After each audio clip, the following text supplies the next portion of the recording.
Good morning, everybody. We're back. I think this is 3 shows in a row for us live. I've been a little bit under the weather recently. I'm feeling really good now, and we're going to have a great show. It's too bad we had to be off the air for so long because we've had a lot of excitement in the automotive world. Well, we've had a lot of excitement in the whole world, as a matter of fact. And we're going to try to share some of the pertinent, necessary information with you. I probably think we're going to dwell a lot on should I buy a car now if I need one. And basically, we're talking about a new car, and it's as you know, if you're thinking about buying anything today with this tariff controversy, this tariff confusion in the world, people don't know whether to buy a tube of toothpaste, much less a $40,000, $50,000, $60,000 new car. So we've got some answers for you, and we're going to give you some information that we hope can use, and we ask your input. And if you haven't listened to this show before, the thing you probably don't know, among other things, is that we have a cadre, a group, a following in this show. You know, we've been doing it for 20 years plus, and we have people out there that have been with the show for a long time, some probably pretty close to 20 years. And we have people that are extremely knowledgeable. I sometimes say we're preaching to the choir because we are offering information that a lot of people really know, and they contribute more to the show than they get from the show. I'm glad they enjoy doing that because we need them. So you regulars out there, thanks for sticking with us for all this time, and we've got some we've got some questions for you. We have questions from the audience, and I think that as I said before, the big question is should we buy a car? I'm going to give you a quick answer right now. Maybe it'll stimulate a little bit of interest in hanging out with us for a while. If you are going to buy a new car in the reasonable near future, it should be the nearer future. I would suggest that you consider buying a new car within the next 30 days. That doesn't mean you rush right out and buy a new car. If you're a regular listener, you know better than that. But if you're going to buy a car, if you need a car, if you need a new car, consider buying it within the next 30 days. That'll give you time to do your research and listen to the show once or twice, or text us or email us or whatever you want to do. We'll help any way we can. But if you wait a month or two, for all the authoritative sources I've checked, including ChatGPT and a lot of other sources, although that's the very best one, maybe Consumer Reports, I've checked the sources, and they say buy a new car before the trade war escalates. Of course, it de-escalates the next day and escalates the day after, so it's confusion. And there's nothing worse than confusion and lack of knowledge and speculation on the stock market or in the buying of a product, especially an expensive product like a car. So this show, I think, will be extremely valuable to you if you're thinking about buying a car, because you should buy it pretty soon. I'm going to give this number out too much, and so will Nancy Stewart, my co-host, and so will Rick Kearney, our certified diagnostic master technician, and my son, Stu Stewart, who will be dropping in shortly. And the number to call the show is 877-960-9960. 877-960-9960. And don't expect you to be calling right now, but if you do call, we try our very best to answer the phone immediately. And if we have other callers ahead of you, Nancy Stewart has a laptop. She's looking at it right now. Actually, she's looking at her iPhone right now. And if she gets notice that there are callers waiting, she alerts the troops. That's Rick and me and Stu and herself. And we stop talking and we go to the callers. We try to get to all the callers all the time. We're not perfect, and we don't do it. We apologize to those that have had to wait too long, but we try very hard. And the call on the real telephone, the old-fashioned telephone, is we've had a lot of changes in our lives in the past few years, but I think most of us, and we carry phones in our pockets. I mean, we like phones. And there's a personality that comes through on a phone that doesn't come through as well in a text or an email. So we've got a lot of great personalities and smart people out there that we love to call the show. And 877-960-9960. I suggest you write it down because we're a 2-hour show. We are 8 a.m. to 10 a.m. Eastern Standard Time. And you're probably in the car now. And if you're not, you're probably doing something more important. And whatever you're doing, you'll come back to the show. The average listener or watcher, because we're streaming also, we're streaming on YouTube and Facebook. The average viewer and listener is listening or viewing for about 15 minutes. So, you're in and out about 8 times. I mean, others are in and out 8 times. If we are repetitive on the show, it's because the people that are listening right now probably aren't going to be listening in 45 minutes or even a half an hour. So you're going to write this number down, please, 877-960-9960. That's 877-960-9960. Now, for those that are, maybe you're a little nervous about being on live radio. We were for a long time. Some of us still are for a little bit. I mean, a little nervousness and excitement can get the best out of people. I think athletes, certainly when they're performing, and entertainers, they have a little adrenaline going. We do. We got adrenaline going, and I think it makes for a better performance. But if you'd rather not get on live radio, text us. And our text number is 772-497-6530. Again, our text number is 772-497-6530, and we will gather these texts and get to them periodically through the show if there's a lull in the phone calls or a lull in us yakking at you, and we'll try to get those texts. We have some fantastic texters out there. They give us a text sometimes in advance and ahead of time, and Anne Marie is our number one texter. Viewers, we have a whole bunch of really great viewers, most of them on YouTube. And Rick Kearney, our certified diagnostic master technician, knows more about a car than anybody I know. He checks the YouTube all the time. That's youtube.com/Earl on Cars. So if you really want to get in with a bunch of people that are regular watchers and very knowledgeable, and call the show often with great information that we don't know about, you get to youtube.com/Earl on Cars. We're also on facebook.com/Earl on Cars, facebook.com/Earl on Cars. So you can watch us, you can listen to us, you can do anything you want, and I promise you, you will get something valuable if you haven't listened to the show before. If you have, you probably know you'll pick up something, or maybe you'll contribute something valuable. I'm going to turn the microphone over to Nancy Stewart. As I said before, she co-founded this show with me about 20 years ago, and she did something that is probably, if she hadn't done it, the show probably wouldn't be on the air. She built the female audience from almost literally zero to about 50-50 today. And we have some incredible female callers, about half of them. And most talk shows, especially this type of talk show on automobiles, in the past has been almost an old man's club, or even a young man's club, but mainly an old man's club.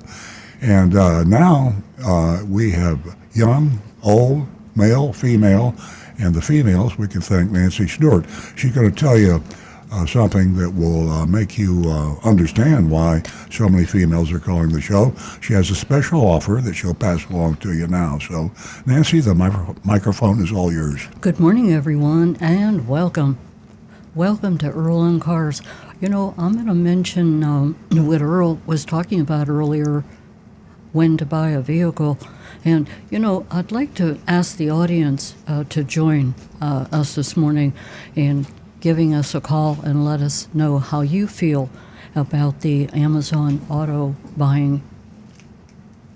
It's just, I think it's just a win-win situation right now, and some of the key benefits of purchasing through the Amazon Auto program is the transparency, the no haggle.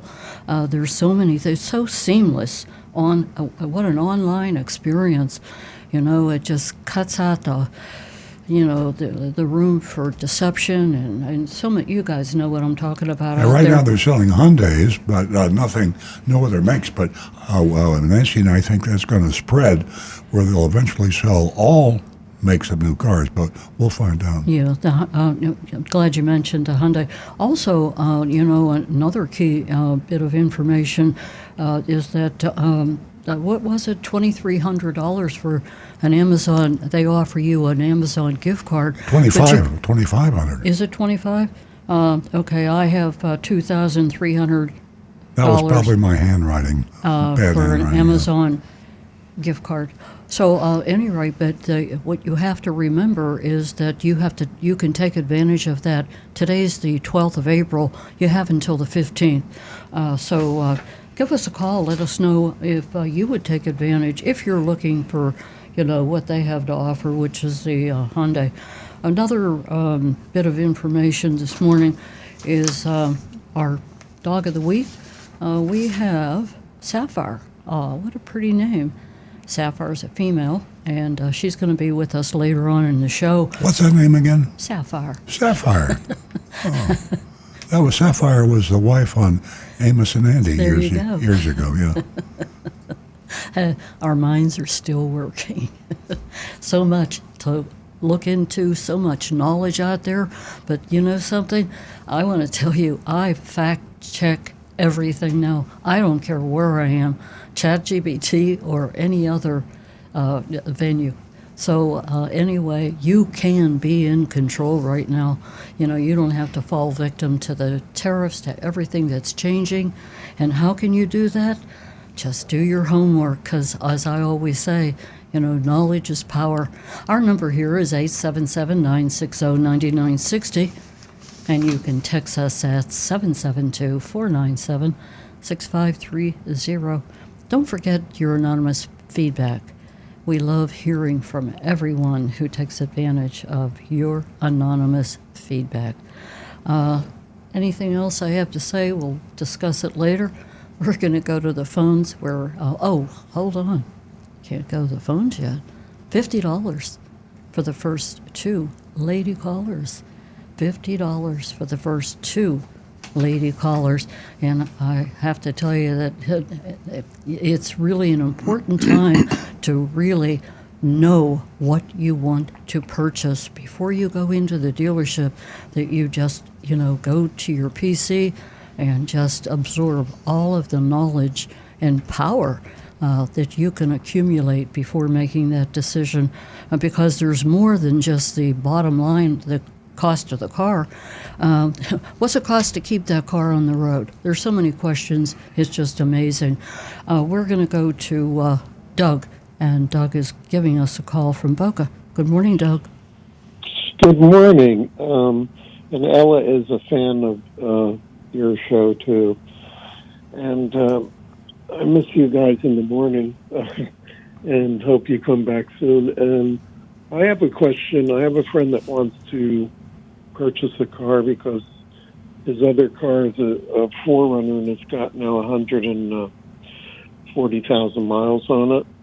It's still going good. And I told him that maybe because of the tariffs, what's going to happen is it's going to be prohibited prices to buy a new car. And then on the used cars, maybe the used cars would go up in price also. I want to know your opinion on that. Well, you gave him some good information, Doug. It's the used car would be a better price They will be affected, of course, because new and used car prices are pretty much linked. When the new car prices begin to go up, the used car prices, for obvious reasons, also go up. But they creep up. I said earlier in my introduction that if you're going to buy a new vehicle, I'd recommend you buy it within the next 30 days based on the craziness in the world with tariffs. The tariff war, we're at war with China. But it's a tariff war, and of course we're to some extent with. But with the used vehicle, I think you could do 60, 90 days before you're going to have to worry about the lapping over from the new car soaring in price to the used car. And I always feel that a good used car that you check out carefully, late model, certified maybe, is a much better value and almost as good as a brand new car. So that's what, if he were my friend, that's exactly what I would say. Go with a used car, but don't wait more than 90 days. And then one more thing: is it possible that well, I got a car from you guys, and I was just wondering if someone wants to buy a new car like in 2 months, is it possible that it's going to go up by 20% or 10%? I mean, do we even know? I would say, and again, I use would because you don't know what's going to happen tomorrow on the news. I mean, they're going to have a cabinet meeting, or there's going to be a press conference, or there's going to be the leader of China will fly over, or our leader will fly over there. So it's like watching the stock market. I mean, you can't miss it, even if you're not in the stock market. The market is making record moves in both directions, and that's the way our tariff expectations are. So I think that you're better off on the. I think new car prices could soar thousands of dollars. I mean, worst case scenario, I can easily see the average used car going up in price by $3,000 to $5,000. That's a lot of dollars. Okay, I appreciate you guys, and Ella says meow to you. Hey, Ella, and I'll be back on the beach, Doug. I'm feeling much better, and so is Nancy, and we'll see you out on the beach pretty soon, sooner than you think. Okay, love you both. Thank you, guys. Thanks Thanks Doug. a lot, We love Doug. you too. And if you get a chance, take a look at the Consumer Report for March and April. Also take a look at the Auto Edition for 2025 to give you a lot of answers, Doug.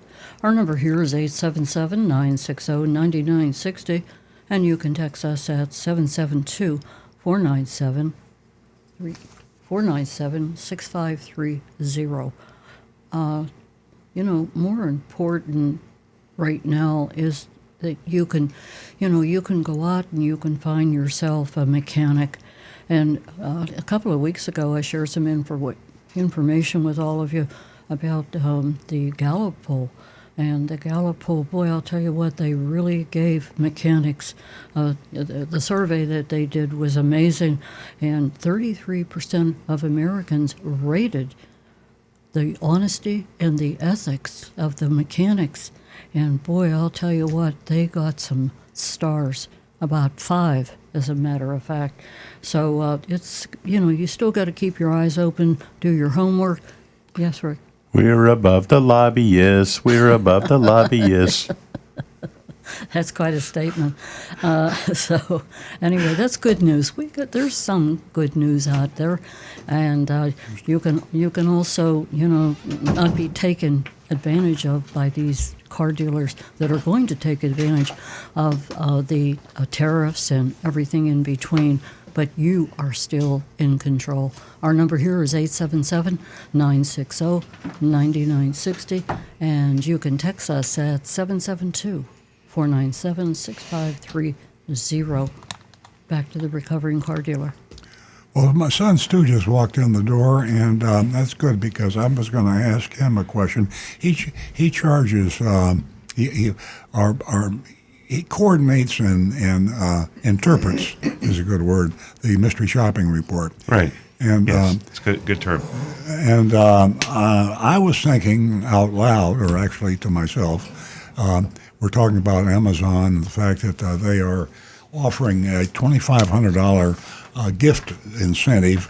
In other words, you get a gift certificate if you buy a new Hyundai from them by April 15th. That's my notes. And there's not much.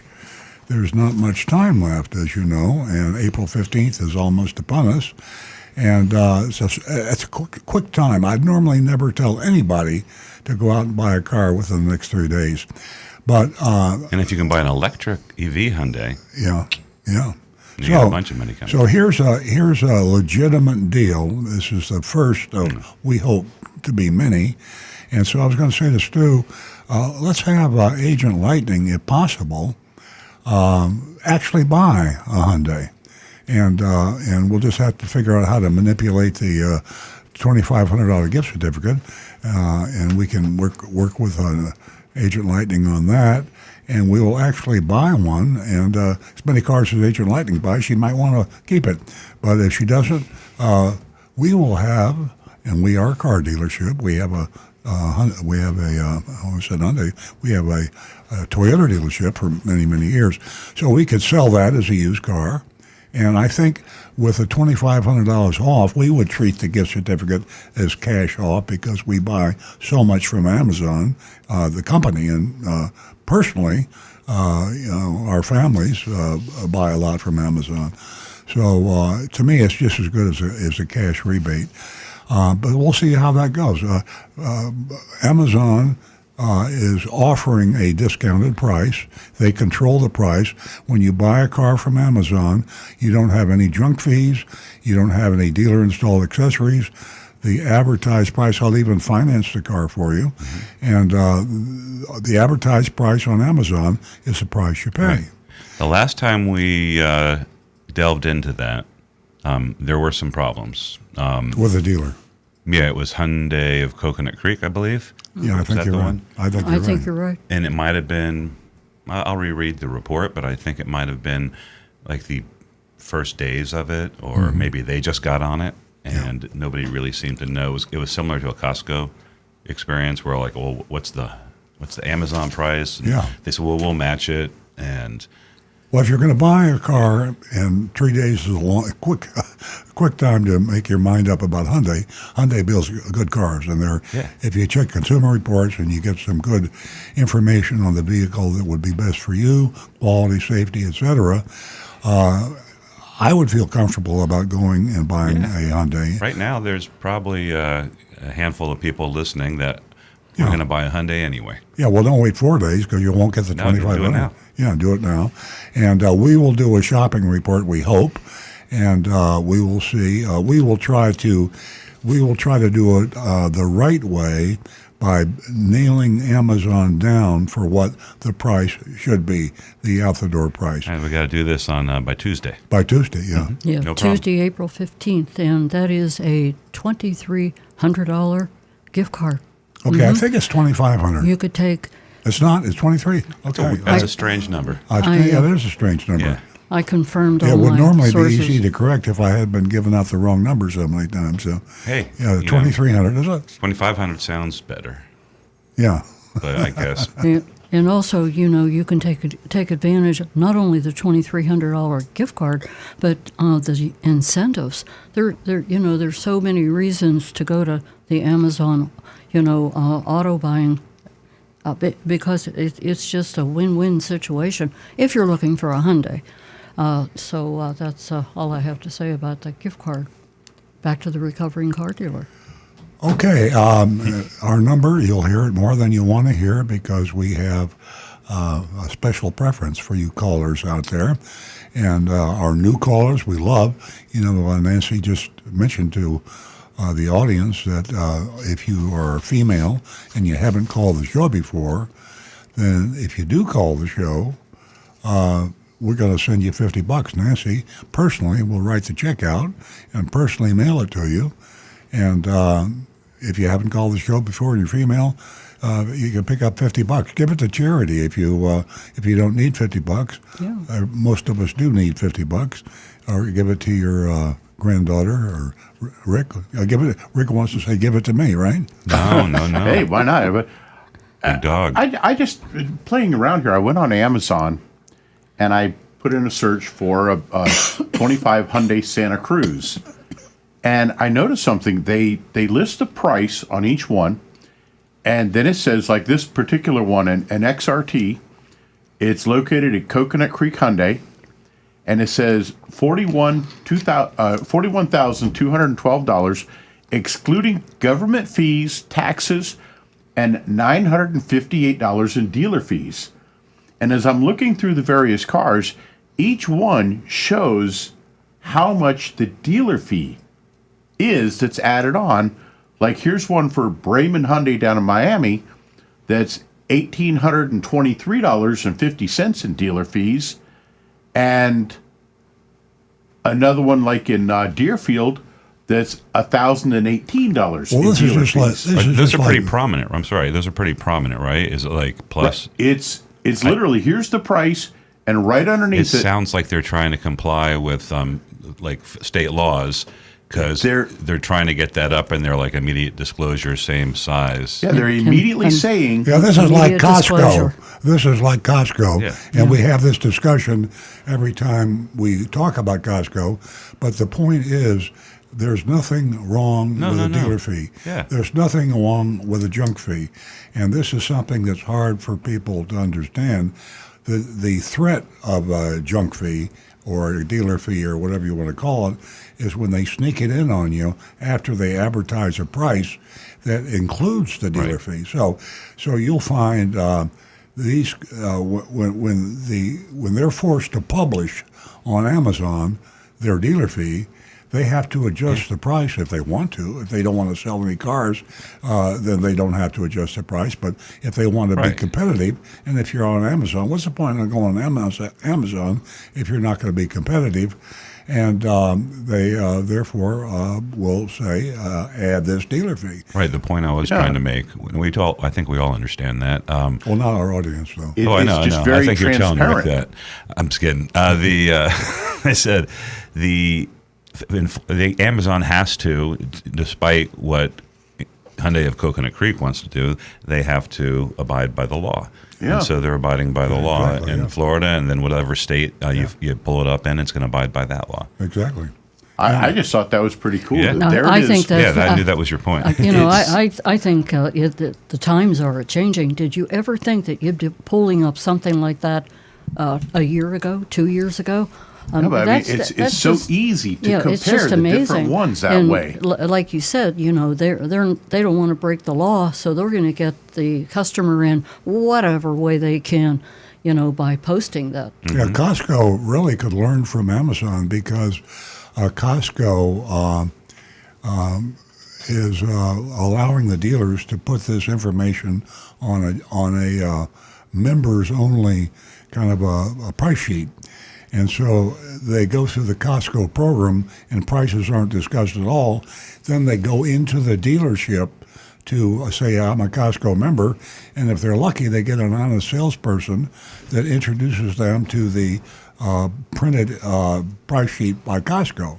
If they're not lucky, the salesperson just says, I'm a Costco representative and this is the price, but they don't see the real price. When you see the price sheet and car dealership of a Costco participating member, they will have the dealer installed accessories, they will have the junk fees, and they'll have dealer fees. They're known by many names. So again, full cycle, we go back to the subject of this. When you go through the process of buying a car at Amazon, which would be a Hyundai only today, eventually, I'm predicting you'll be able to buy almost every make car from Amazon. But then when you're going through the process right now, they will say dealer fees are this much. And it might be a lot of money like Rick just went through. And we're in South Florida, remember, because South Florida is the Sodom and Gomorrah of automobile dealerships. And they have some dealer fees that'll knock your socks off. I think I heard Rick mention one of $2,500. So and there's probably some higher than that. That was probably Al Hendrickson. I think he's, Oh, boy. Yeah. So anyway, okay. good news, and we're going to try to mystery shop before Tuesday and actually buy Great idea. a Hyundai, and we'll report back next Saturday. Yeah, exactly. And I think Agent Lightning can pull it off. I hear she needs another vehicle. A quick note Okay. from Donovan here. He says there is one big reason to not use Amazon to get a Hyundai EV. You cannot apply the $7,500 EV tax credit at the time of sale. So if you qualify for it, you would have to wait to get it later. Yeah. Oh yeah. So that's only a time loss of money sort of a thing on that, but you don't lose the rebate or the actual credit. tax credit. You just don't get it as quickly. Yeah. Right. Just a good word of caution there. I mean, Absolutely. I love Donovan. Yeah. He knows. Donovan, hang on for a while because Nancy and I have some exciting comments about our autonomous driving trips. You'll love to hear some of this. Yeah. Okay, I'm multitasking over here. Let me get to the ladies real quick. I mentioned earlier $50 for the first 2 new lady callers. You simply, you know, this is so important that you call for so many reasons, not just for the $50, but the fact that, you know, you're letting your voice be heard, and there are a lot of women who are listening to this show right now, and you give them the courage to call in. So you can win the $50 for the first 2 new lady callers. You can help me build the platform here. And also, we can share whether you purchased a vehicle, you're looking for a vehicle. It's a win-win situation. The number here is 772. I'm sorry, that's the text number. The toll-free number is 877-960-9960. But you can also text us at 772-497-6530. We are going to go to the phones, go back to Boca to speak with Shim. Good morning. Welcome. Welcome to Earl on Cars. Hello. Good morning. Good morning. Good to hear from you. Good to hear your voices. Doug and I love listening to you guys and get so much information and appreciate you both so much. Thank it's you. Really so much fun. I have like a weird thing that happened, and nobody probably ever thinks about. You put your key on the keychain, and it's there for your car, and then all of a sudden I'm in my car a few days ago, and I'm trying to start my car, and it won't start. I was like, what is going on? Doug just started my car. He didn't have any problem. What's going on? And I see this little thing on the dash, and it says something like, check your memory something. And it's like, what? And it's my remote, like, check your memory thing. And I look over, and my key fob is missing. All I have left on my keychain is just the metal part of the key. Oh, no. Oh, my God. What do I do now? I've Yeah. been looking for it and looking for it and looking for it, and I can't believe how expensive they are and how many different kinds there are out there. And Rick, what do you they don't have the logo on it. They do have the logo on it. It's like, oh, my goodness. I am in big trouble now trying to figure out, you know, can I trust a locksmith? Do I have to Never go to the fear. dealership? Rick is here. Go ahead, Rick. Okay, thank you, Rick. This is like a great, I mean, I've never had this happen, ever, and I wonder how many people have. It's actually kind of rare because usually those fobs, the locking mechanism that holds that little mechanical key in, they're pretty solid. I mean, I've seen a lot of them where that you try to work it out and that key just gets stuck in there. It'll never come out again. But yeah, the safest way and most reliable way to get that fob replaced is, of course, at the dealer for the make of your car. However, since you have a working fob, another one that also functions properly, checking with your local locksmiths online and finding one that gives an offer for replacement fobs that they can program. Basically, they program it to clone the working fob that you have. And bear in mind, I would make sure you check the reviews on them, make sure that that place has a good review for them, and make sure they're offering a reasonable warranty on the fob. of a minimum of 1 year, and that would probably be a less expensive way to go to get that replaced. Yeah, I was wondering if that, like a year warranty, is that going to be good enough? I mean, all the questions, and God, they're so expensive too. Yeah, I was like, whoa. 1 year is pretty standard for most things like that. Even dealerships, Really? when you buy a replacement key fob, it's only a 1 year warranty. Would the warranty apply when apparently this was broken in some way? Unfortunately, not if you lost it. Yeah, that's what I'm saying. Yeah. Now there are things when you buy a new car, a lot of them now have it's silly, but it's an extended warranty, and it's kind of like they have for your phones, for your cell phone. If you breaks or you lose the key fob, It's like Apple Care for your right? key fob. Exactly. It's it can be a little it's like It's a $100 some odd warranty, dollars and depending it's on the car. insurance, though, by the way. But if you lose your key fob, they'll replace them up to a certain number of times. In my opinion, it's not Yeah, worth it because that's insurance. Yeah. For a couple $100, or how much is it? What's the max you're gonna look It's at? like $350, Yeah. I think. Yeah. Yeah. I guess on a Mercedes or something like that, they go, who knows? Some of those fobs can be ridiculous prices, and then the labor to get it programmed to your car is another additional big hit. But yeah, I would look into local locksmiths. Look online for replacement key fobs, and just find one that not only does it have at least a 1 year warranty, but make sure that they've got lots of good customer reviews. That they're not a rip-off company. Jim, So thanks so you're gonna much have for your problems call. Do you have problems when you sell the car if the key fob isn't an exact duplicate of the key fob that you had? It could be. If you don't have the key fobs that were supposed to come with the vehicle, you'll definitely get a lower appraisal value at most dealerships. And most dealerships look for any reason they can to devalue the car. That's just a process that goes on. And so I would imagine if you had a non-OEM key fob, they would devalue, so they'd ding you for that. Yeah. Private party sale, however, No, it wouldn't even Probably be a not. factor. probably not. Yeah. Yeah. They probably wouldn't even notice if the emblem was on the back of the key fob. Well, you should disclose that. Okay. Absolutely.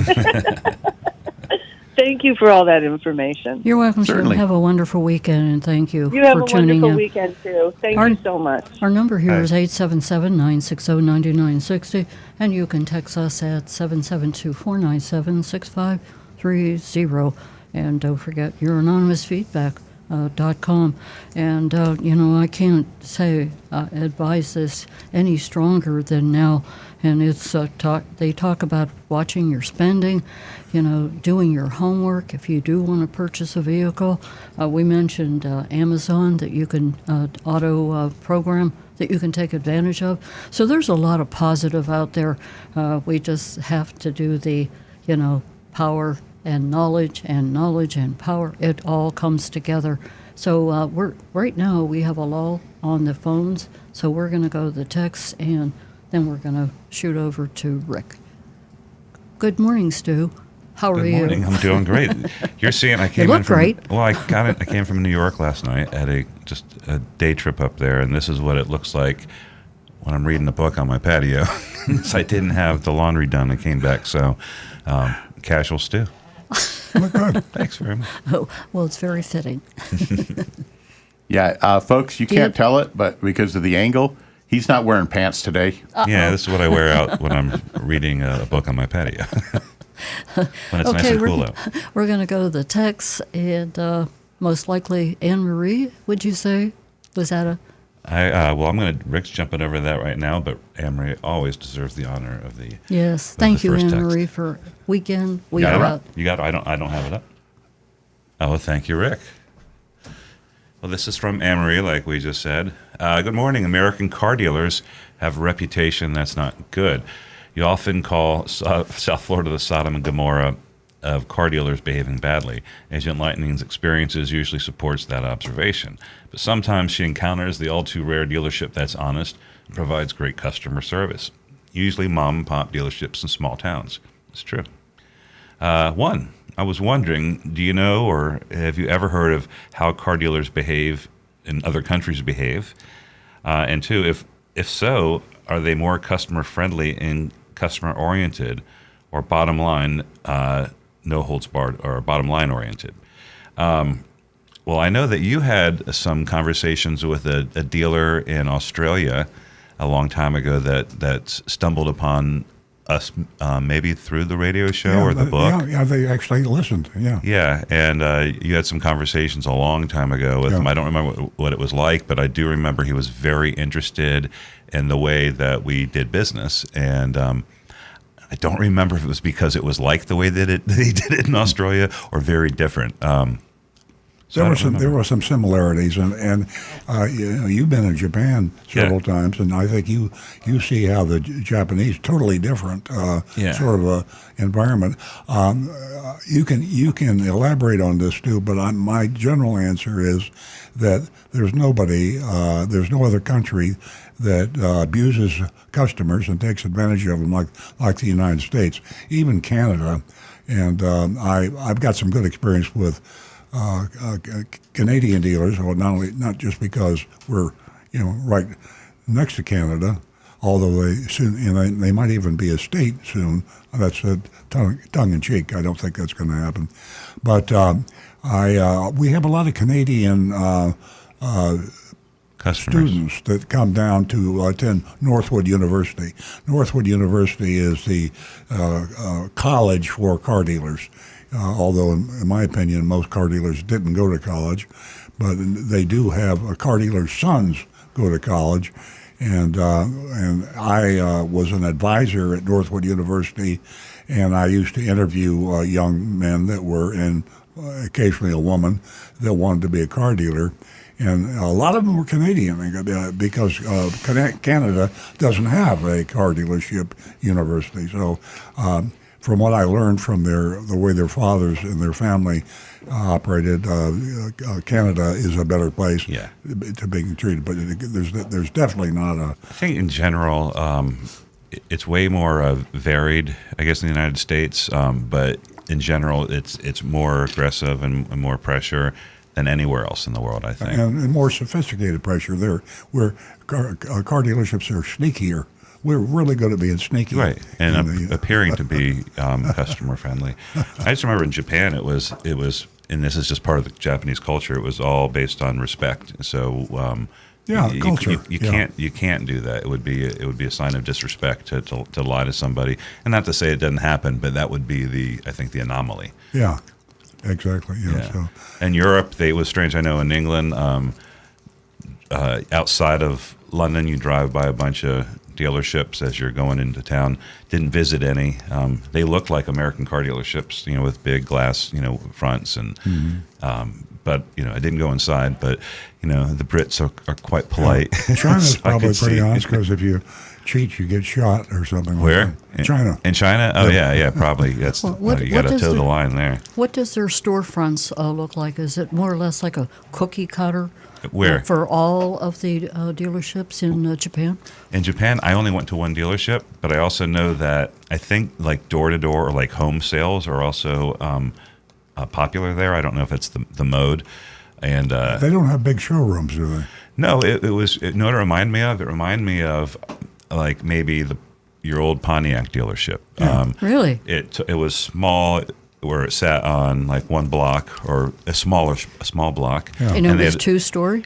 But upstairs it was just like the Pontiac dealership, all the offices, and there was a conference room upstairs, and they had us in the conference room and told us how they sold cars, and it was very nice and just respectful. And then but it was funny, on the showroom, they had like lease prices. I can't remember if they were painted on or stick-ons, but big, bright yellow colors, just like in America. But that was just the lease price. It wasn't a come-on.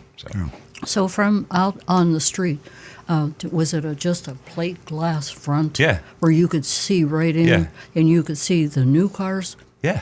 Yeah. It was like, picture like a smaller lot in West Palm Beach or any one of your smaller hometown like Well, these are, used car that's places. the way old Yeah. car dealerships in the United States were.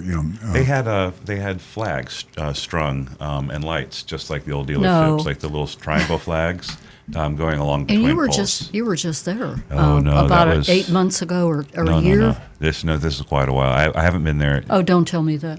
It was 9 years ago. Oh gosh, 2016. Earl, my mind, it's going. okay. Hey, we have to go back to It's the still phone. here.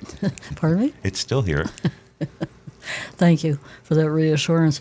I mentioned the ladies again. Ladies, first two ladies, give us a call. You can win yourself $50.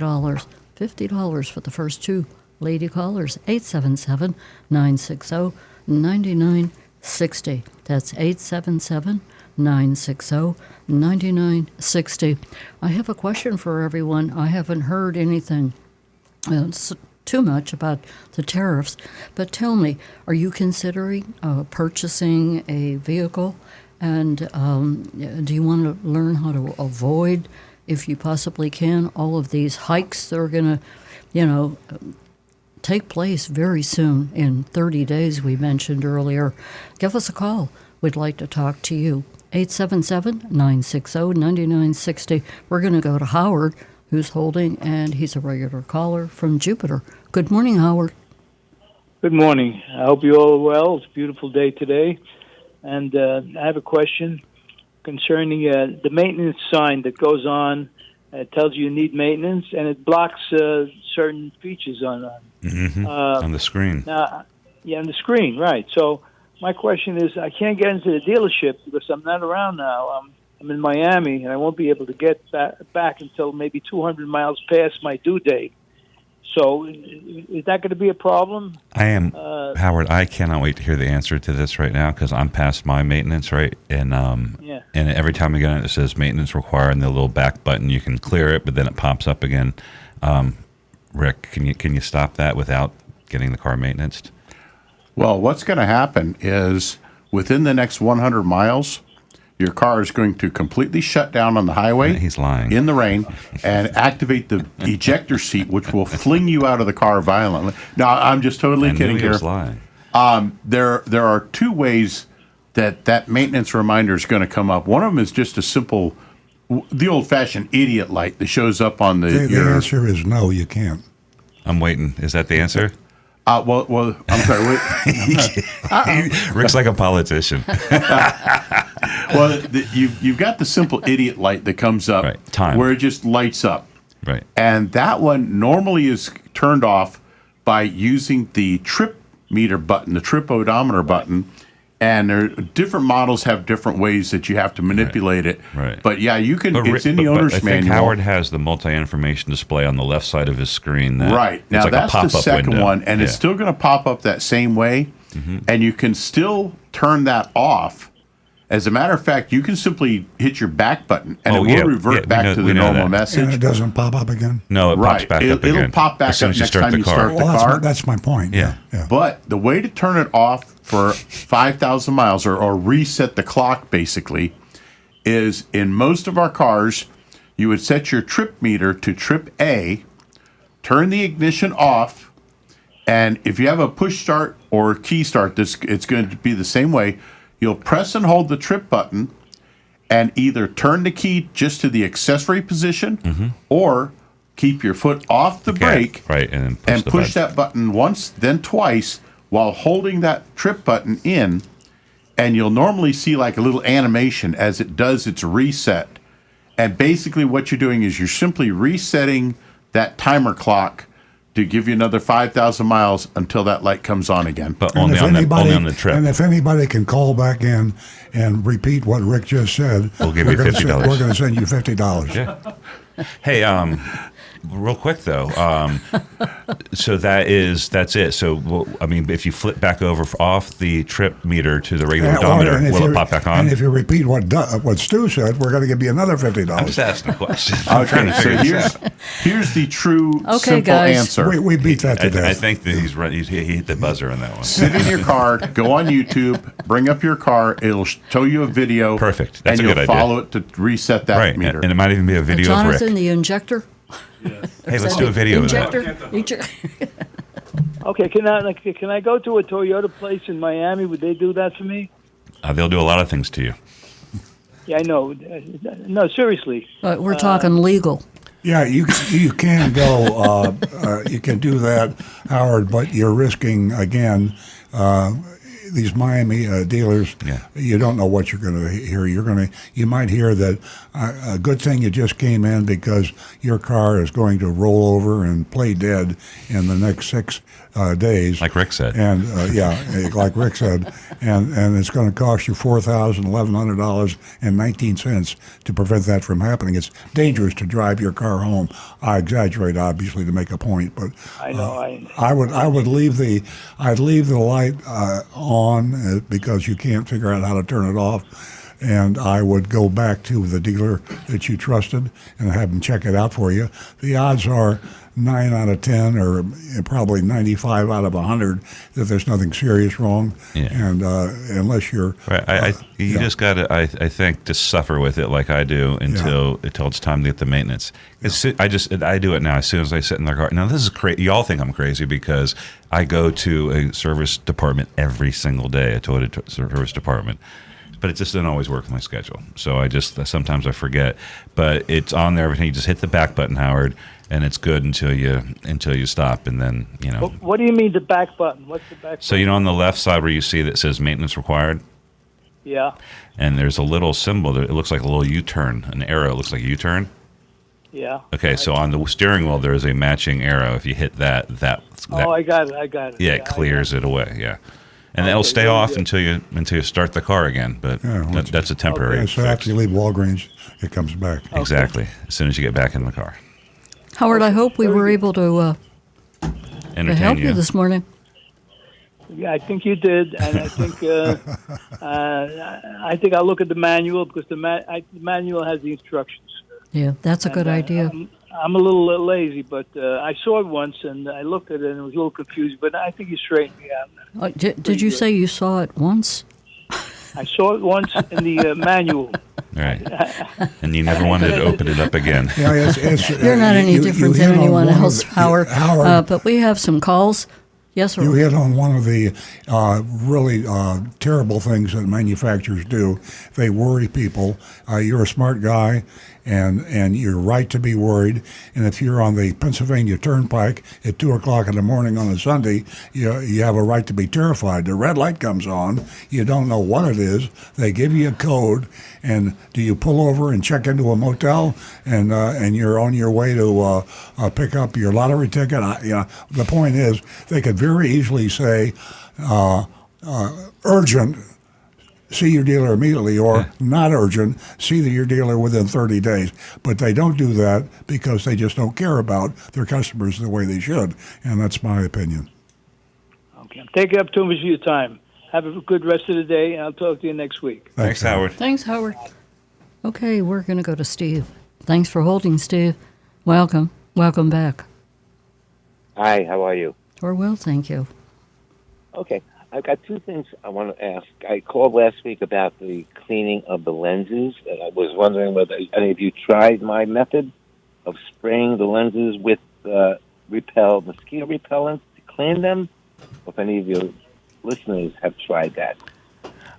Rick is shaking his head. He didn't try it, and I wasn't here, so I have an excuse. I don't even clean the lenses on my glasses.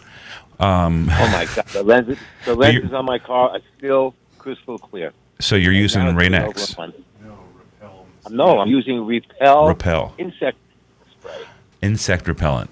It's amazing. Okay. And all the brown gunk comes right off, and they stay clean. Okay. For the headlights. The headlights. Headlights. Okay. I was just trying to get caught up because I didn't know if you were talking about camera lenses, because a lot of cars have camera lenses all over them, No. and they get It's gunked up. amazing. So insect repellent gets all the stuff off. I bet it's because there's a solvent in there, and you could probably find that same solvent in something else that doesn't come with insecticide, or I know it's not but what does it have in it? DEET?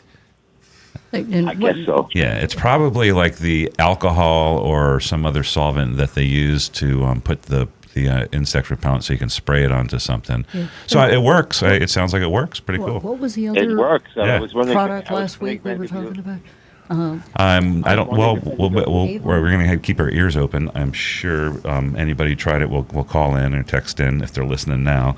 And weird. I'm not going to try it because I'm kind of weirded out by like insect repellents and things like that. Oh, it'll keep the insects off the lights.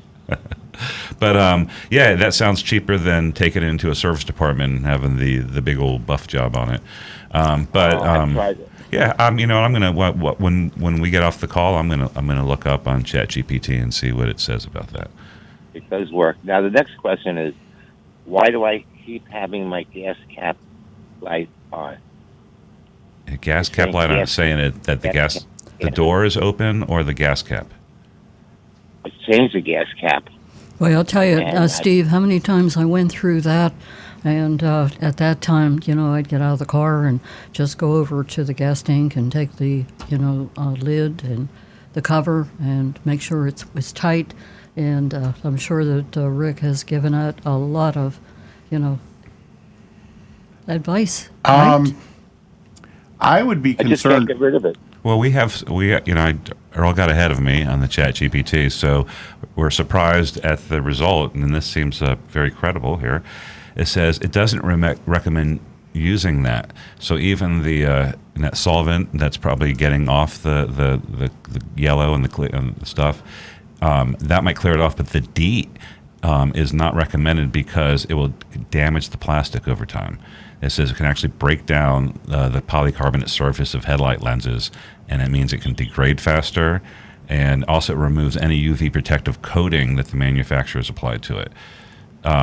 So they are recommending another method, and they're recommending, ChatGPT is recommending a product that is for this, like Meguiar's headlight protectant and Cerakote ceramic headlight coating, or a clear plastic, a PPF film, which I don't recommend because I think they will eventually get screwed up and they don't look good.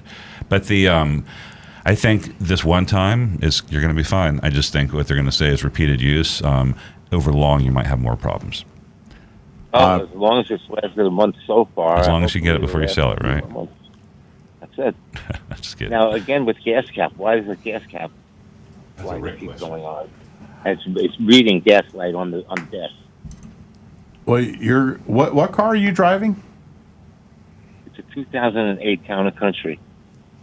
So it actually has a light that says your gas cap is loose? Yeah, it doesn't say loose. It just says, let's see, it just says gas cap. Gas cap. So I would think that's what it means. Um, It's like we have an O2 sensor light that comes on because if you have the or check engine or something. It'd be not great familiar if with it that did. That's Why are we my doing- hat's off to what type of car? 2008 Town and Country. Town and Country. So that's what is that? it's a Lincoln? Chrysler. Chrysler. Yeah. Yeah. Well, hats off to Chrysler. Sorry. Give them credit where credit is due. If I'm the sorry. fuel, I'm sorry, it's a Chrysler. have you replaced the cap? Gotten a new one? A few times, and it still goes on. Okay, I would be looking at the surface where the cap goes on, the actual filler neck, and see if that's damaged or maybe got some corrosion or something that's not allowing the rubber gasket to seal properly with the fuel cap. You know, I'm going to say Rick is absolutely correct on that because I looked it up. Oh, that sounds right. Yeah, it's part of their evap leak detection system, just like ours. Ours would set off a check engine light, right, Rick? Like if you had somebody had a loose gas cap. Yeah, once you secure the fuel cap and it's sealing properly, it'll go off. then the computer will watch for it, and if it doesn't see that problem occurring again, it'll turn the light off. Okay, Steve, you have any other questions? Sounds like a plan. All right. As far as being the first Brooklyn caller from New York this morning, how about $50 for that first Brooklyn, New York caller? I don't know, but is it still pretty cold? Like, it's not cold to you. 40? I'm in Florida. Oh, now, okay. but It was pretty chilly yesterday. Yeah, I heard. We're enjoying San Diego weather. It's Yes. beautiful, beautiful. I'm not going to hold you up any longer. Thanks, Thanks a lot Steve. for your time. All right, Steve. Bye-bye. Talk Talk to you soon. We are going to go to the Roadrunner. That's Roadrunner Steve. Another Steve. I almost beeped at the first guy, at the first Steve. Morning, Roadrunner. Good morning, everybody. And he's not the first caller from Brooklyn. I am. I was born in Coney Island Hospital. There you go. 1954. Right on, Steve. Coney Island is a hospital. Yeah, and they also have great hot dogs. Yeah. Let's go right to Dr. Steve's a hot dog. Rick. Let's go to what? Let's go right to Dr. Rick. Okay, I changed the electronic ignition module, right? So me and my friend, we just laid it on the inside fender well, right? Car wouldn't start. So me and my friend go, maybe you got to connect it to the bracket, right?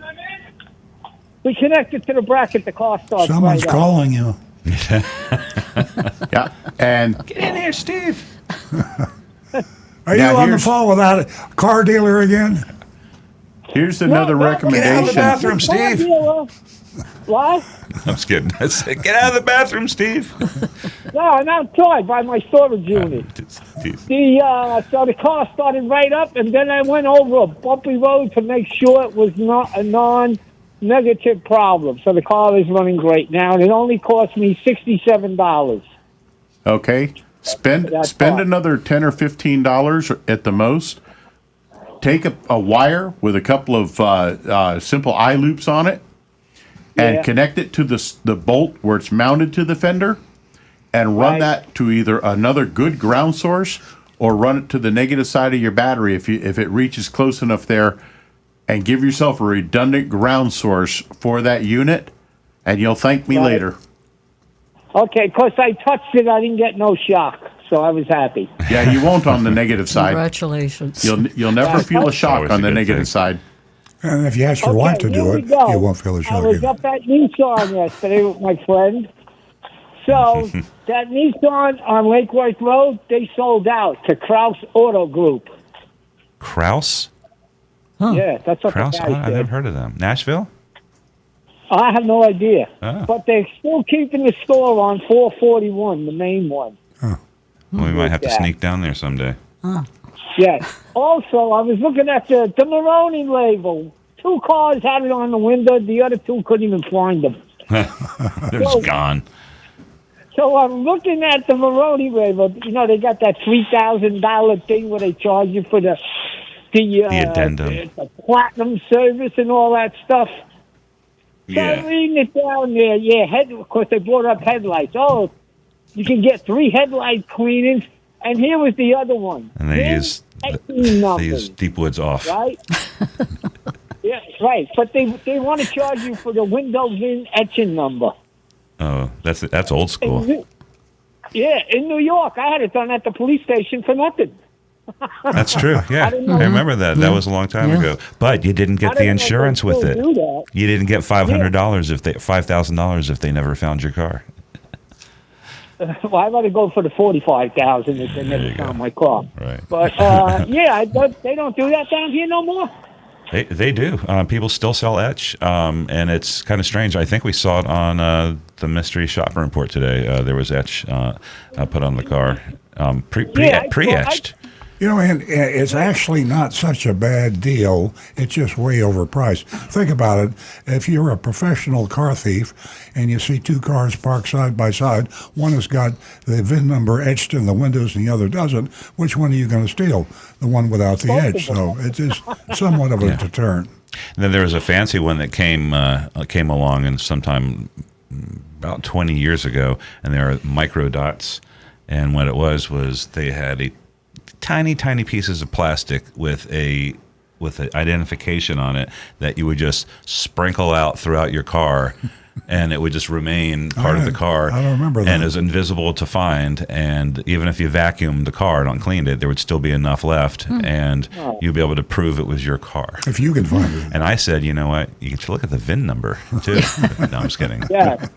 They Well, take the the other plates thing off. I and all that. did when I was putting my inner door panels on when I got the car, I took a baggie, plastic bag, and I wrote my name and address on a piece of paper and put it in the baggie with the VIN number, and I put it in the door panel on both There you sides go. of the door. They'll never look there. That's the same idea. Yeah. With Pretty that. smart. But Dr. Rick comes through in the clutch. Woo-hoo. He aims to Okay, what's please. that thing with the bug spray? What bug spray you use? Okay, don't use it.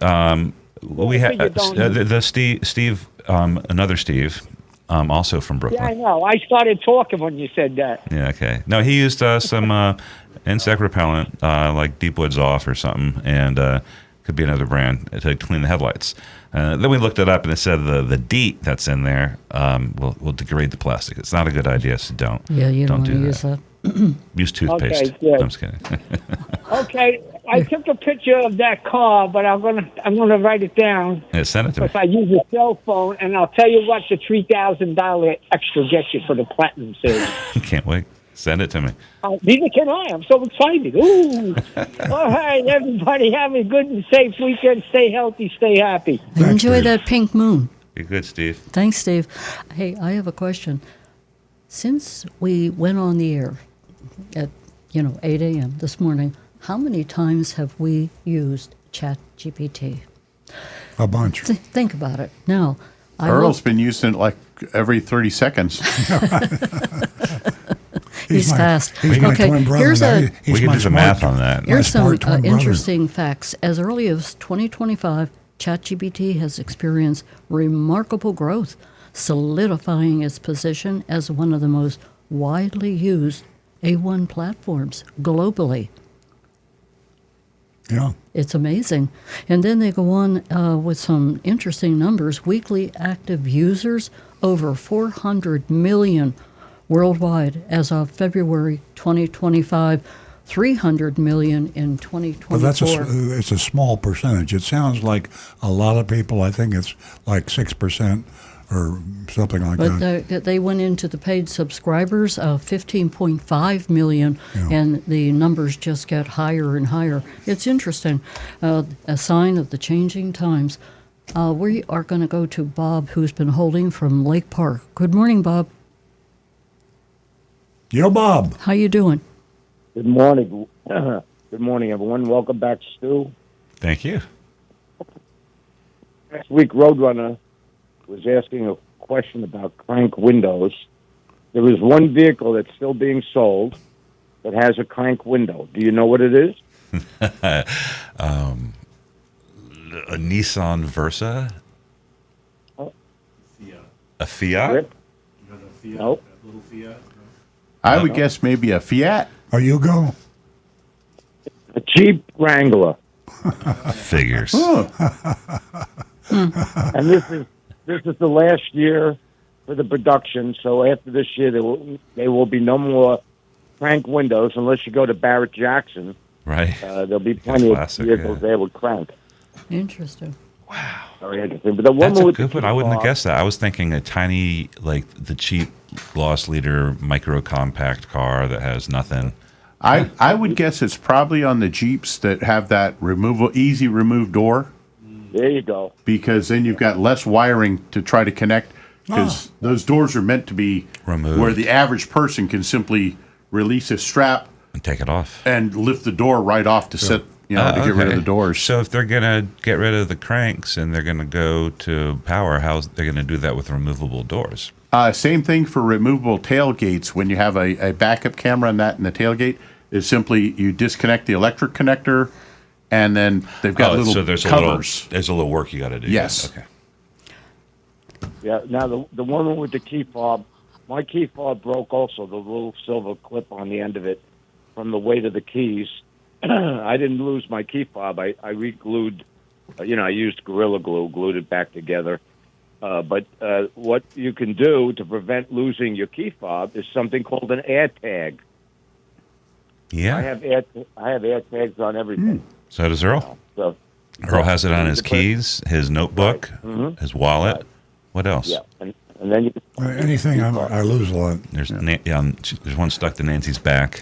The other solution for that is, instead of using the key ring that's actually attached on the fob, you can buy little cases, like Yeah. a leather case that has the key ring attached to the case. Yeah.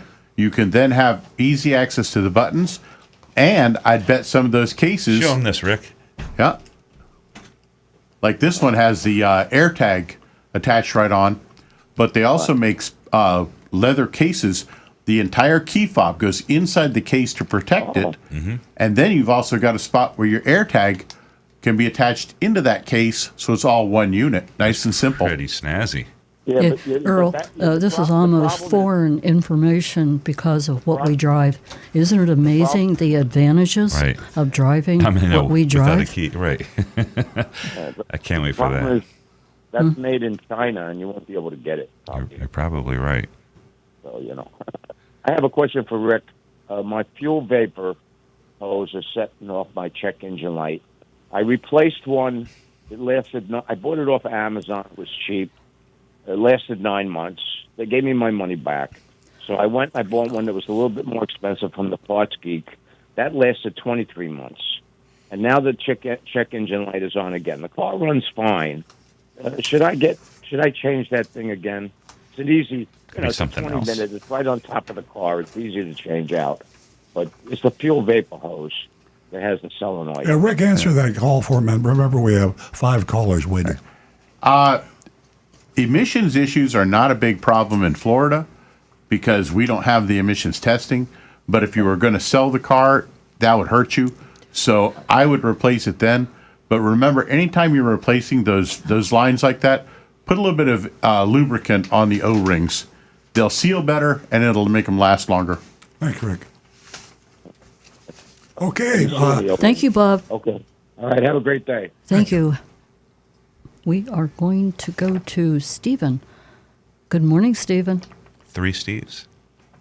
Really? Good morning. Yo, Steve. Steve is 1 Ah, years old. Is Stephen calling us from Ocala? like the Liberty Mutual commercial. Good morning.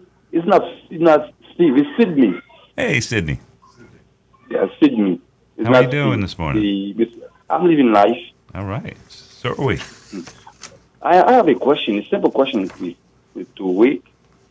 Wick, I have 2 cars. I want the engine bay is dirty, but I'm worried about washing it. Some people say I might damage it. I might get oil, water to the connector, and it might not start. What should I do? How do I wash it? I don't want to pay to wash it. I have a Toyota Highlander and a Subaru. Yeah, my advice in that case is if you're going to go to like the coin-operated car wash, get a can of degreaser spray, spray the whole area, let it soak in for a little bit, and if you're going to use the gun, the pressure washer gun, have it on its very lowest power setting and stay way back. Just let the water just kind of rinse in gently. That way it's not forcing water into the electrical connectors or anything. But otherwise, I generally do not recommend washing the engine bay. Yeah. Unless it's something that you're doing it because of a real major problem, I wouldn't do it. The places that do professional car washing, they have equipment that can do it safely without forcing the water in anywhere and causing issues. And I just think you'd be taking a big chance on getting yourself into trouble by getting water in places it shouldn't be. So my recommendation, I would leave it alone. Maybe take a rag and go in and just wipe surfaces that you can get to easily, but I wouldn't clean the whole bay. I wouldn't try washing it. How about the garden hose? If you use the garden hose at home. That'd be good. Yeah, and a very gentle spray again. But bear in mind, anything that you're washing down is going to be going into your driveway, and it's going to get all over So park it on everywhere. Park it on your neighbor's grass. Yeah, that would probably be. Well, I'm not going to say that, but yeah, garden hose on a very gentle spray. Don't use anything that's got any real pressure to it. All right, thank you. Sure. You're welcome. Thanks for the call. 877. Well, we've after we take these last couple of calls, we are going to shut the phone lines down. We're going to go to Frank, who's been holding, and Marty, I'll be with you in a minute. Maybe. Hey, Frank. Good morning, Frank. Hey, good No morning, pun guys. intended. It's always a pleasure starting my Saturday off hearing you guys on the radio. Oh, Thank you. we'd like to bring that to you every Saturday. Oh, how nice.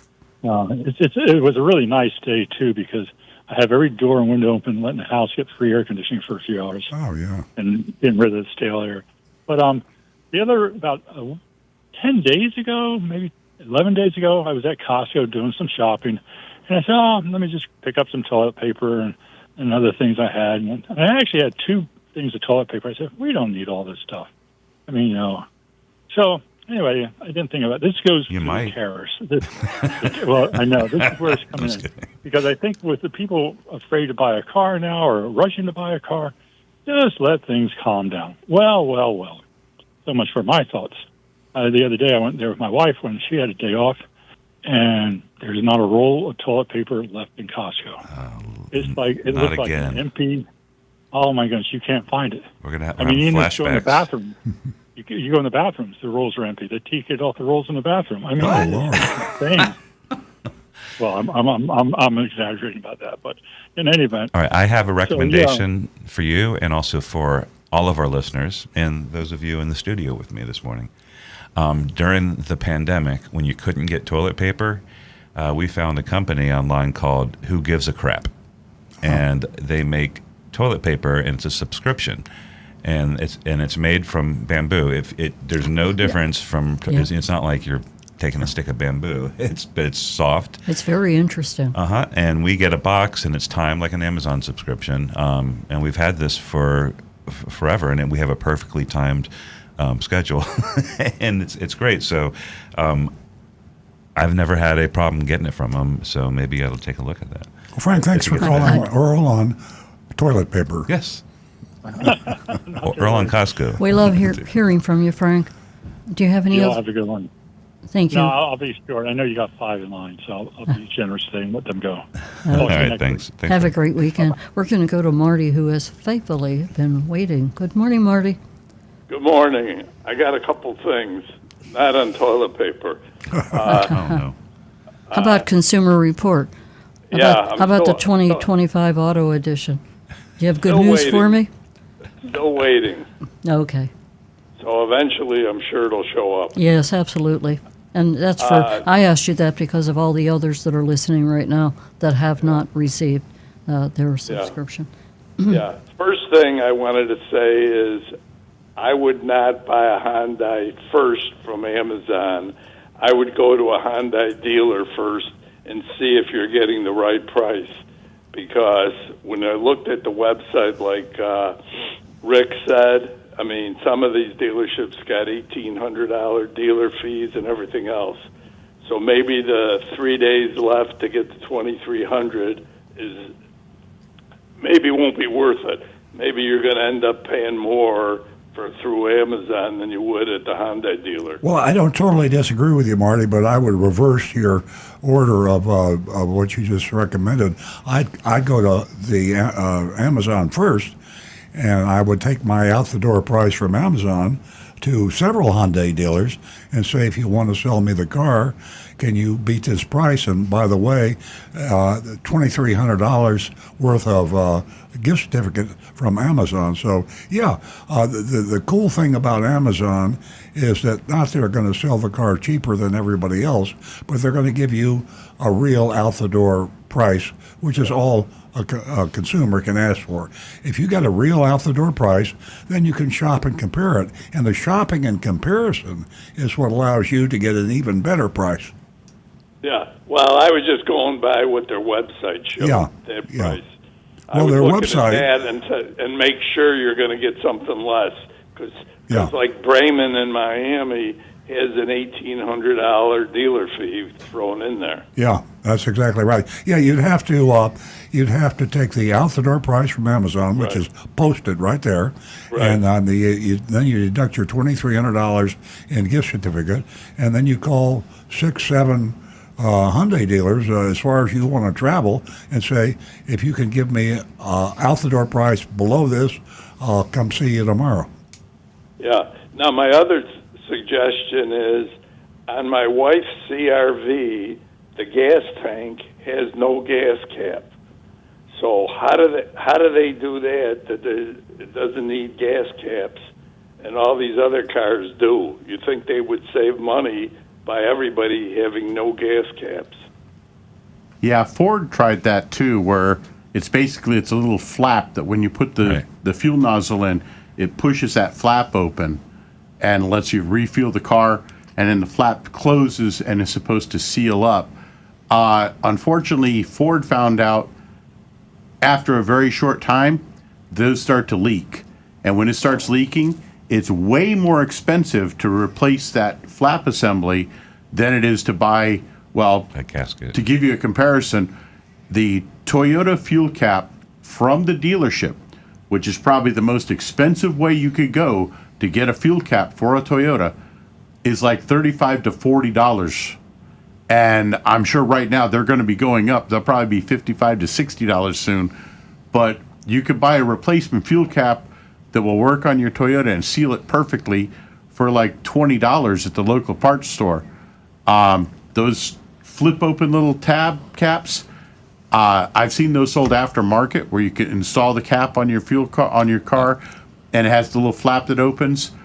And almost every single time I've seen one, it's because they're in for a check engine light because it's leaking.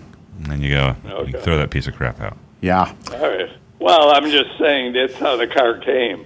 So you didn't have any choice. It's right, but it's. I was talking about the car. Yeah, and the car, yeah. There's a reason why they only ran them for a short time, and then they said, nope, get rid of it. Yeah. All right. Just wondered if it's a new thing to save money on gas caps. Well, they tried it, and it unfortunately, in the real world, it didn't work. It's a good thought. Yeah. It'll be obsolete in a few years because there won't be any more gas caps. Exactly. Yeah. All right. Have a good weekend. Glad everybody's feeling better. Thank you. Thanks, you, Marty. Okay. Have a good weekend. Have a great weekend. Hope to hear from you soon. Text me about your subscription. Isn't it amazing? Every single day, it's just so obvious that what we're driving is so necessary. And there are so many people that disagree, but one day, that gap will be, full. I mean, there won't be a gap. Huh? And for instance, on my Plaid that I drive, it was really telling. After I had that embolization on my left knee, I realized, if I kept it on autonomous because I want to drive, I'm not one of those. I need my freedom machine. Anyway, the brake on the combustion car and so many other features, that are on the Plaid that are so conducive to How many people think about elderly. that? That's an excellent point, is think about this. Nancy and I drive all electric vehicles, and we virtually never touch the brake. Never touch the brake. The automatic braking of the electric engine generator does all the braking. Yeah, well, excuse me, but the only time that I hit the brake would be to deactivate the autonomy. And the autonomous can be dangerous. Yeah. You still have to focus. You have to especially focus, the drivers around you.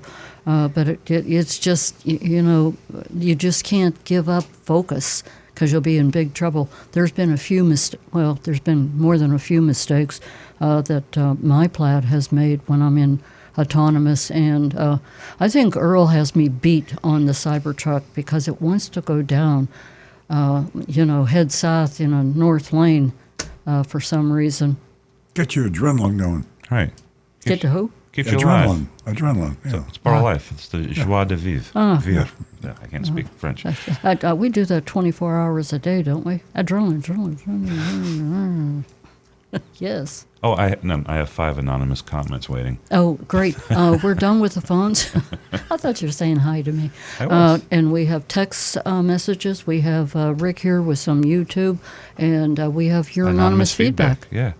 The first one says, I don't buy cars thinking about the next guy and that you save money up front by buying the previous year car. The next owner of my cars turns them into small metal cubes with 300,000 plus miles on them. I like that image. Yeah. The next guy is the junkyard owner. So, we are exploring. I'm sorry, that's spam. We're exploring long-term business solutions.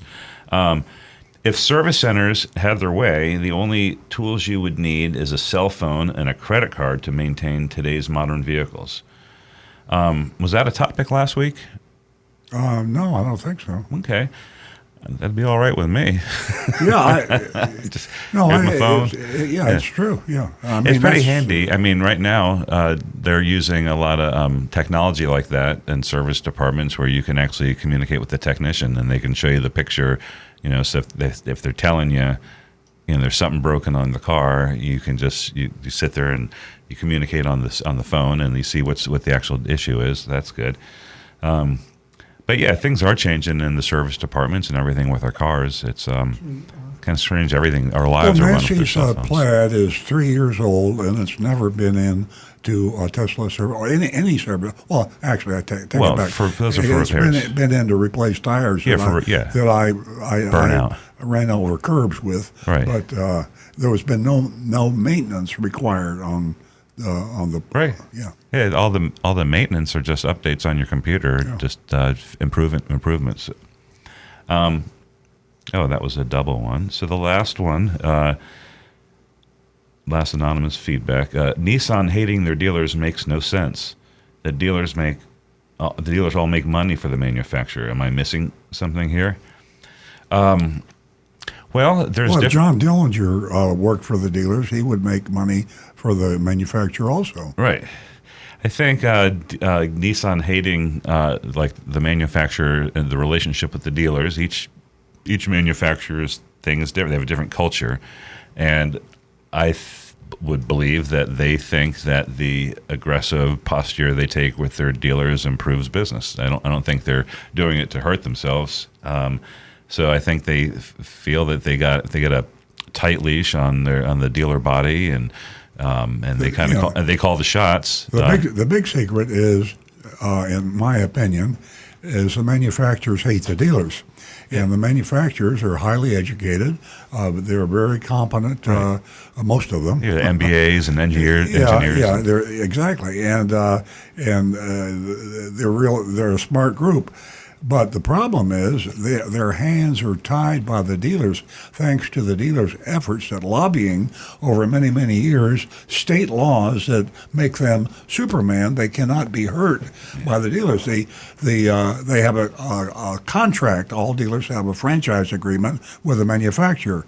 And the franchise agreement is a lopsided, one-sided contract favoring the dealer, making him immune to controls by the dealers. So the dealers have formed this solid lobbying group that has put them in a position to be able to do anything they want, and including committing crimes, as they do in Florida every day, by advertising cars at a price they will not sell the car for. That's against the law. The General of Florida knows it, and the Attorney Generals of the other states know it.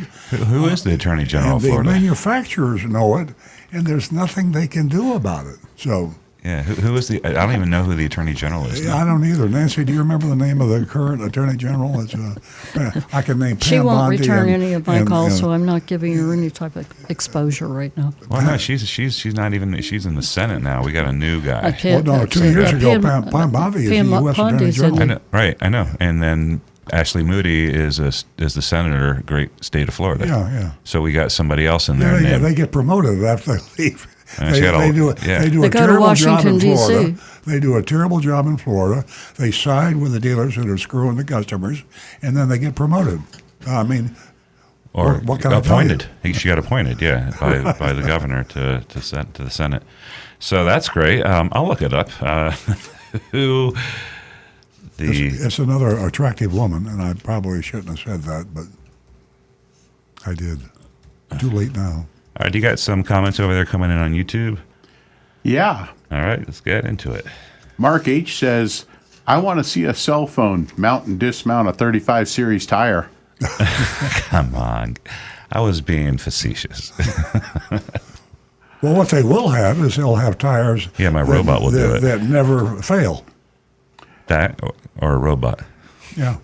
Yeah, well, exactly. A little bitty robot that changes your tire. A little 2 foot tall technician that just scrambles around with the tires. Actually, my dream for the future of tires would be a tire that does not use air, a non-pneumatic tire that uses like a rubber matrix inside and is 3D printable to the point at which you drive in, your car goes up on a lift, and the machine simply reprints tread. more material onto that tire and recuts the tread, and then you're back on the road like that. Yeah, I bet you're 100% right. I think mean, that's what it is. you never worry about a flat tire ever again. Yeah. When the tread gets low, it's half an hour to an hour, and boom, you've got new tread on your tires, and you're safe to drive again. Let's do this real live. What is the timing on having a tire that is not necessarily to replace? I'm sorry. That's okay. I don't know what you're saying. Okay. That's the best thing about ChatGPT. What is the time that you estimate cars will have a tire that never needs to be replaced? I'm talking to ChatGPT. Oh, I thought you were talking to me. I had no idea. I didn't know how to answer you. Well, while he's waiting on that, we did have a lot of people on YouTube seconding the idea 10 of to 20 years. Oh, that's too 20 long. All right, 20 years. That's still in my lifetime, maybe. Actually, carried to one, maybe. All right, but yeah, a lot of people on YouTube were seconding the idea of using a clear, like 3M clear film, like a wrap, on your headlights to help prevent the headlight from aging and discoloring. And my own pickup, I did an experiment. It's still on there.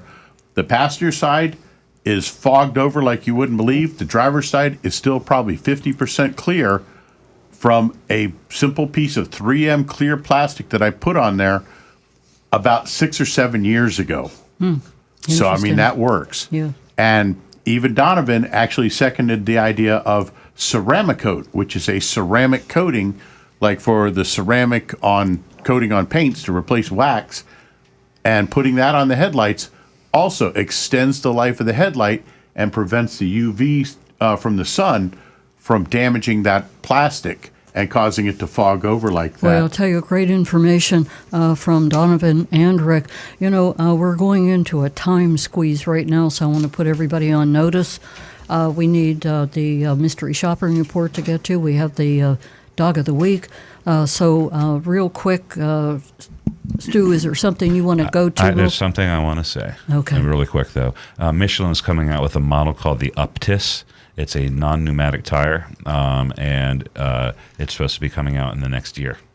So better than 20 years. Donovan even mentioned that. He says Michelin actually has an airless tire, possibly today's, but it's for off-road vehicles only right now. Well, there we go. So, hey, that's a start. Maybe they're really bouncy. Yeah, absolutely. Okay, folks, we are going to go to the video from Big Dog Ranch, but let me give you this information first. You can go to Big Dog Ranch Rescue. You can find out all kind of things that you probably don't know. And what a beautiful day it is to go out there. They have so many programs. They have so many things that are affordable to you at this time of year, as far as you know the fees that they charge for some of the dogs, most of the dogs, and if they're out there for a long time, they reduce the fee. So it's a good place to visit. That's Big Dog Ranch Rescue.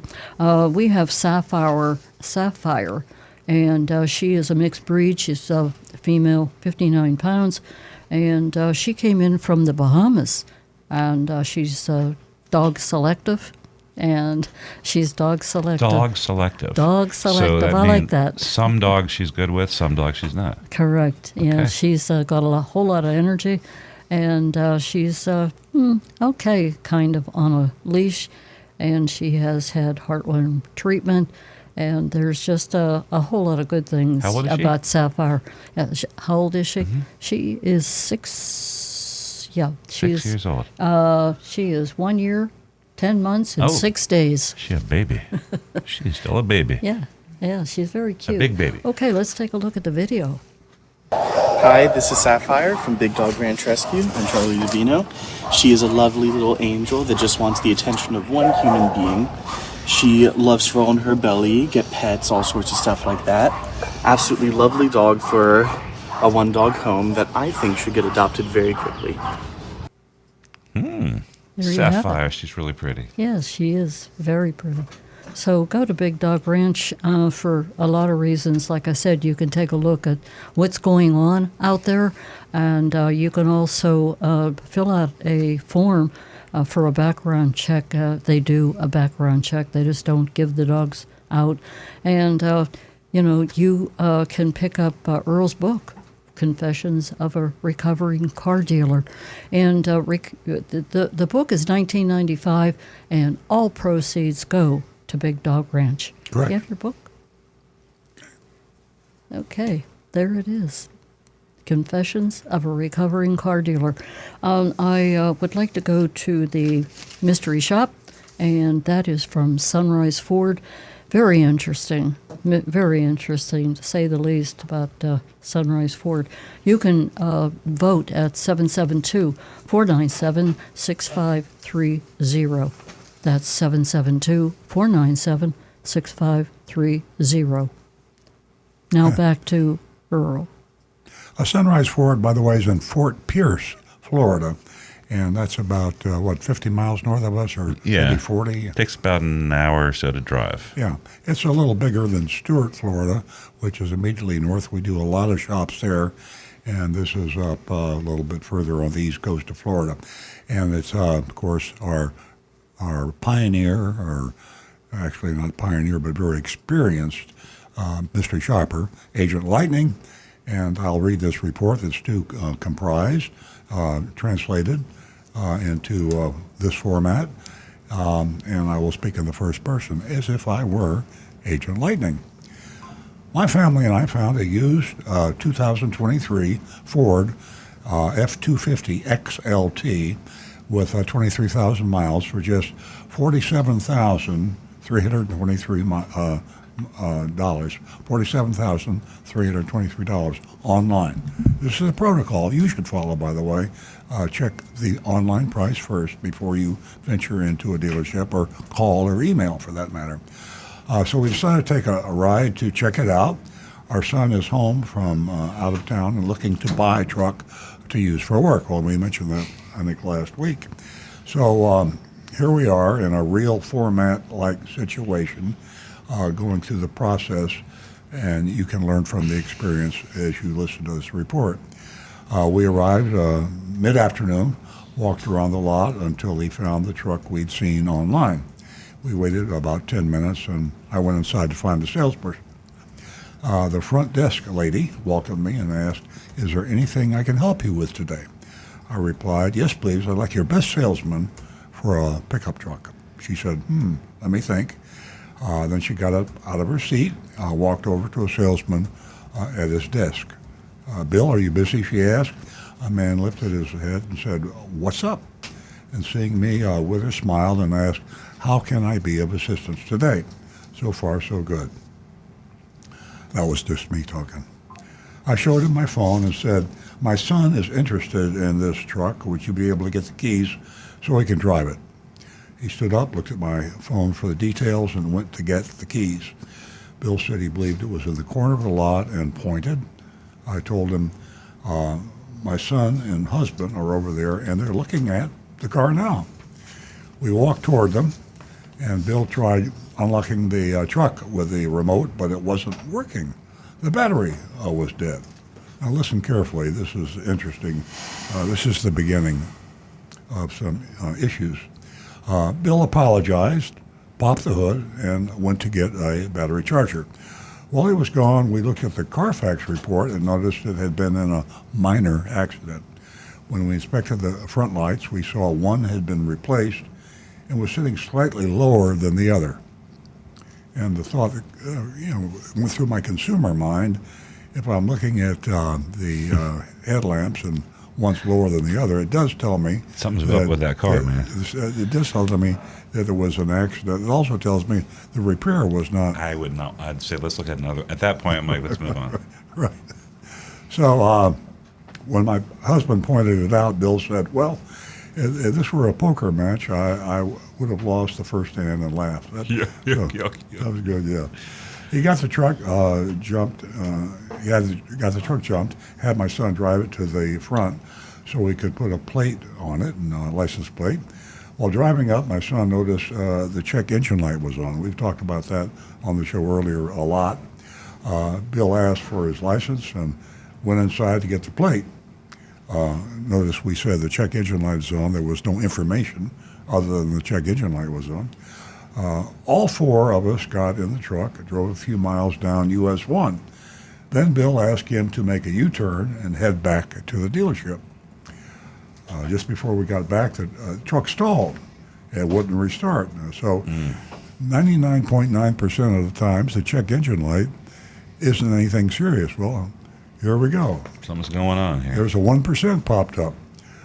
Bill's not winning any of these hands right now.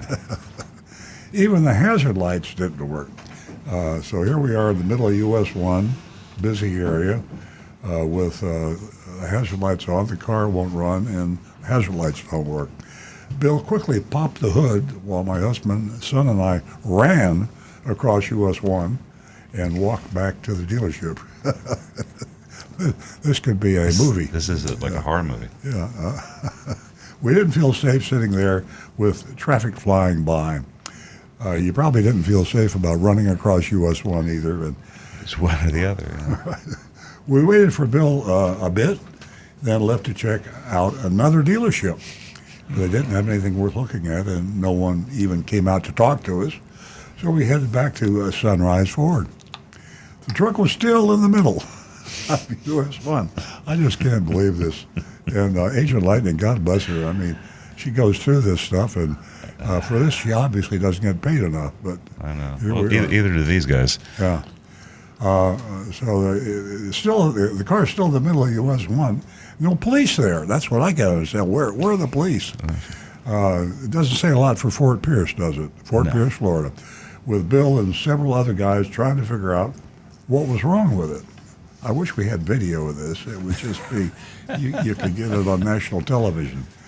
I was trying to wait for Bill to ask him for a full write-up and to see if they do complete inspection on the truck. Did I skip something?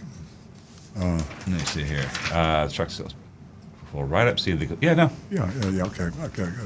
Then maybe we could reassess later that evening if they figured it out. But Bill wasn't coming back, and by then, we'd already been there for over 2 hours, and we need to get home. Where I can't just get that out of my mind. The amount of time spent. Yeah, I want to give Agent Lightning a polygraph test. Did she really go on a test drive?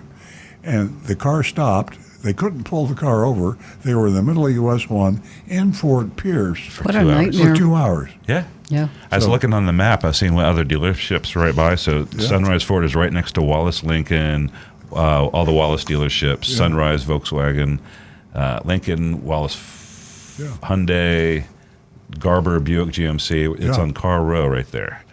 So the mystery remains. Continuing as Agent Lightning, I waited through the weekend and called on Tuesday. No call from the dealership. No call from, what's the name of the dealership? No bill. Sunrise Ford. Sunrise Ford. Yeah, no bill, no dealership call, nobody. Okay, I was transferred to Bill's voicemail, left a message. I waited until Thursday morning, called again, voicemail again.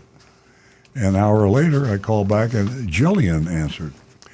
I explained what had happened when we test drove the truck. She was very apologetic, asked for our contact information to see if we were in their system. She found my son's name and asked if she could call me back after doing some research to find out what was going on with the truck and whether it was available. I asked if she was a salesperson. She said she was part of the internet sales team. Well, that's kind of like a salesperson. It is a salesperson. Somehow, my call had been routed to the internet department. You're lucky it was routed anywhere. That's me speaking. This was at 10 a.m. on April 10th, 2025, and the price was still listed the same online, which was a competitive price. Jillian called me back at 3:15 Thursday afternoon to let me know the truck was still in the service department, but they said they'd rush it for us. Yeah. She said she'd try to find out exactly. Anything. She said she'd find out exactly what was wrong. In the meantime, she would speak with her sales manager and sent me a detailed sheet of the out-the-door cost. I waited until almost 2 p.m. Friday. I mean, and called her. Nobody wants to buy a car that bad. Yeah, I'm saying in reality. Yeah, you're gone. Yeah, most you're people. gone. You're gone. And called her because I hadn't heard anything. She answered and apologized, saying they'd been extremely busy. They weren't busy when I was there, and she hadn't gotten to it yet. She assured me she would get with her sales manager right away and have some numbers for me soon. She also said she'd double-check in the service department to see She had double-check. Information. Check twice. Yeah. Check it twice. But finally called me back at 2:30 and asked for our information again. Didn't get the information the first 11 times. He told me the only issue was a stone-cold dead battery, which had been fixed. It took him 6 days to replace the battery. And I somehow can't believe that they, 2 hours in the middle of US 1, they couldn't figure out they had a dead battery. This is where I'm worried about our credibility on this show, because the shopping report is so incredulous that I don't believe it myself. So we might want to check in with her first to avoid doubling the work. He said Jillian had handed it back over to him that day, which is why he was calling, but he still needed to confirm our contact info and ask how much we'd want to put down. He said he's going to check with his sales manager, call me back shortly. I waited. Surprise. 3:06 p.m. Bill texted me pictures of the truck and the sales worksheet. The price was listed online is $47,323. That was the same price as before. The top line, labeled market value selling price, was $51,575. They took off $4,252, making the adjusted price $47,323, just like the online price. Unfortunately, they went on to add junk fees, $1,397 in installed packages. Etch, Spyron, question mark. I don't know what that was. It's probably a protectant thing. Yeah. LoJack, which we've talked about on almost every show, which is a worthless anti-theft protection with today's modern cars. Yeah. They added $2,080 in junk fees, electronic filing fee, $39.99, $399.99. Dock fee, $999.99. Tag agency fee, well, they made that $49.50, a little variety there. Yeah, they should jack it up. License fee, $450. License fee. Yeah, and I just want to say that's padded. I think it's padded for sure. Yeah. And dock stamps, which is definitely a junk fee, because you don't charge dock stamps except when you finance a car. $181.65. The real selling price of the truck, after all that, was $50,800, $3,477 over the advertised price, and it's ended up shameful. And it's probably that was me. Stu's, and that's I was ashamed of him. Understatement is shameful. It's a shock, and it's hard to shock me. But I'm shocked at this shopping report. It's because I'm looking at the listing of the truck online, and this is what people see when they get there. So you go there, and it says details, retail price $51,575, and then you get a $4,252 discount, and it says total savings $4,252. In what universe does that not mean you're saving that money? In reality, you're saving. Okay, if the retail price that they posted was somehow, that's it, then they really only got $1,500 off, but the advertisement said you're getting $4,500 off. I'm just wondering about that etch. Now I know windshield etching is etch to glass, but $2,500? Was that is that what that was? That was just when they break down that installed package. I think it was $250. I think I misspoke. No, it was in black and white on the yeah. Oh, look at the form here again. $2,500 on the picture showed up on YouTube there. Well, we've seen. Yeah, you're right. It says NSD. Okay, that is from the little program that prints this thing. So that's a new sales department. So that shouldn't even be printed. Etch $2,500. Yeah, that's crazy. Most etch products are sold around the $600, $500. So now we're condemning them for overpricing their junk fees. right. Anyway, I don't know how to advise the voters because I don't like to prejudice you, and we say we grade on the curve, and therefore we try to minimize our Fs and our As. I won't say any more, but there's one of those two I threw out that you probably wouldn't be minimizing, and and the other comment I have is that this is a combination. Usually we're talking about how much deception, lying, cheating, and stealing did we see in the report, but here we're talking about a combination of deception and incompetence. Mm-hmm. So that's where I was going. Where this isn't to measure the incompetence of a dealer, is to measure the malintent of the dealer, accidental incompetence. Maybe we should have another show on accidental incompetence of dealers. That'll be the title of the show. Right. That's great. You can vote at 772-497-6530. Send your votes in. We'd love to hear from you. Absolutely. All right, so here's my thoughts. I was thinking along the same lines as you. It was both, but I'm not. I think you have to consider competence as well because it does have an effect on your life. Sure. So, Agent Lightning was getting paid to go there, and but most people aren't, and to spend 2 hours waiting and then days and days, it's a big waste of time. So I think they get dinged for that to a degree. It's not the same as dishonesty. That weighs much. That's a heavier value there. Exactly. But I'm going to fail them.